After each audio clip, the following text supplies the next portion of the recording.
कबीर मंगेतर है मेरा, मैं इसके अलावा और किसी से शादी नहीं करूंगी। आज यकीन हो गया मुझे कि आप मुझसे मोहब्बत नहीं करती हैं।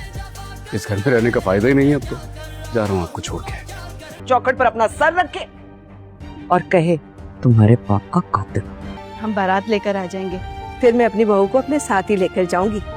चाहते तो किसी भी लड़के से तुम्हारी शादी कर सकते थे, लेकिन फिर भी तुम्हें ये 3 ऑप्शंस दे रहे। अगर तुम्हारे घर वालों ने जबरदस्ती तुम्हारी शादी किसी और से कराने की कोशिश की ना, इस दुनिया को आग लगा दूंगा। बस अब शादी के बाद तो आप ही के घर जाना है इसने, तो फिर आजकल से क्या फर्क पड़ता है? ये हक है इस रिश्ते का।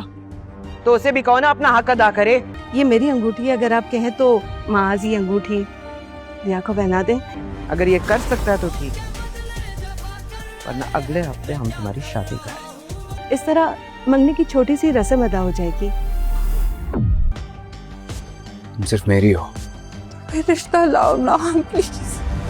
कबीर ये बात बहुत ही अच्छे तरीके से जानता है माँ बीना उसे कितनी मोहब्बत करती है और उसके लिए क्या कर सकती है, और कबीर को ये बात भी मालूम है माँ बीना रिया और उसके रिश्ते के लिए कभी भी राज़ी नहीं होगी। तो इसीलिए कबीर ये प्लान बनाता है माँ बीना को क्यों ना इमोशनली ब्लैकमेल किया जाए ताकि वो मेरी बात से राज़ी हो जाएं। और कबीर ऐसा ही करता है। कबीर अपनी माँ के सामने जाता है और जाकर अपनी कनपट्टी पर ही बंदूक रख लेता है और अपनी माँ से कहता है मैं ये बात जान चुका हूँ, आप मुझसे मोहब्बत नहीं करती, आप सिर्फ मुझसे मोहब्बत का दिखावा करती हैं। अगर आप मुझसे मोहब्बत करती होती तो आप मेरे लिए कुछ भी कर लेती, लेकिन आप मेरा कहा नहीं मानती, इसीलिए मैं आज अपनी ज़िंदगी को ख़त्म करने जा रहा हूँ। और माँ बीना जैसे ही ये देखती है कि कबीर के हाथ में पिस्तौल है और वो अपनी जान लेने जा रहा है, माँ बीना के पांव तले से ज़मीन निकल जाती है। वो बहुत ज़्यादा परेशान हो जाती है और माँ बीना को ये बात भी मालूम है कबीर कुछ भी कर सकता है, इसीलिए वो कबीर की तरफ भागती है और उसे रोक लेती है।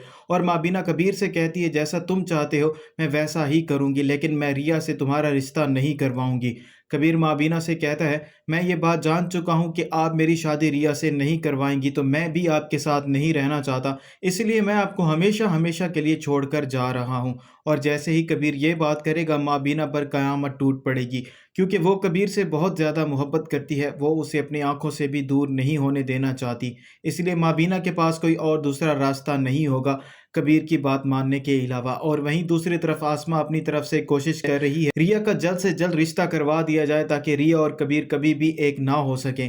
इसलिए वो रिश्ते वालों को बुलवा लेती है और सिकंदर खान भी वहां पर मौजूद होता है। आसमा रिया की शादी के लिए जल्दी कर रही होती है। वो रिश्ते वालों से कहती है अगर आपको हमारी बेटी पसंद है तो हम चाहते हैं कि जल्द से जल्द आप इसको ब्याह कर लेकर जाएं। तो रिश्ते वाले कहते हैं इतनी भी जल्दी क्या है, फिलहाल हम मंगनी कर लेते हैं, बाद में हम बारात लेकर आएंगे और प्रॉपर तरीके से रिया को ब्याह कर यहाँ से लेकर जाएंगे। तो अस्मा रिश्ते वालों से कहती है कल भी आपने इसको रुखसत करना है और आज भी अगर आप चाहें आज भी आप इसको रुखसत करके ले जा सकते हैं, लेकिन वो इस बात से राज़ी नहीं होते। और रिया जैसे ही अपनी बहन का ये रवैया देखती है वो बहुत ज़्यादा परेशान हो जाती है और वो कबीर को फ़ोन करती है आसमा मेरी शादी के पीछे पड़ चुकी है और वो मेरी शादी करवाना चाहती है, अगर तुम चाहते हो मेरी शादी कहीं और ना हो तो तुम्हें मेरे घर रिश्ता लेकर आना होगा। कबीर रिया को तसल्ली देकर उसे कहेगा मैं माँ बीना से बात कर चुका हूँ और मैं माँ बीना को तुम्हारे घर लेकर आऊँगा और हम तुम्हारे रिश्ते की बात भी करेंगे।